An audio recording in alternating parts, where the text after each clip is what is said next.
ಒಂದು ಊರು, ಬೆಟ್ಟದ ಅಂಚಿನಲ್ಲಿ, ತುಂಬಾ ಶಾಂತ, ಆದರೆ ರಾತ್ರಿಯಲ್ಲಿ ವಿಚಿತ್ರ. ಹಳೆಯ ದೇವರ ಮಠದ ಹಿಂದೆ ಯಾರೂ ಹೋಗುತ್ತಿರಲಿಲ್ಲ. ಅಲ್ಲಿ ದಶಕಗಳ ಹಿಂದೆ ಒಬ್ಬ ಸನ್ಯಾಸಿ ಕಾಣೆಯಾಗಿದ್ದನೆಂದು ಹೇಳುತ್ತಾರೆ. ಮಠದ ಬಾಗಿಲು ರಾತ್ರಿ ಸ್ವಯಂ ತೆಗೆಯುತ್ತದೆ ಅಂತಾರೆ. ಶಶಿ ಎಂಬ ಯುವಕ ಆ ಕತೆ ನಂಬಲಿಲ್ಲ.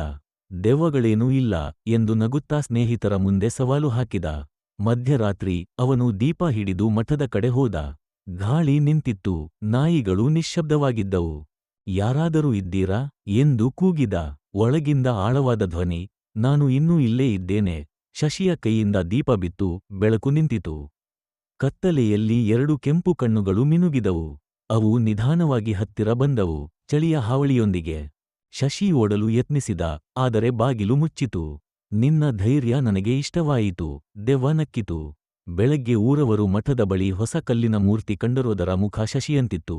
ಅದಾದ ಮೇಲೆ ಮಠದೊಳಗೆ ಯಾವ ಧ್ವನಿಯೂ ಕೇಳಿಸಲಿಲ್ಲ. ಆದರೆ ರಾತ್ರಿ ಕತ್ತಲಲ್ಲಿ ಕಣ್ಣು ಮಿನುಗುವುದು.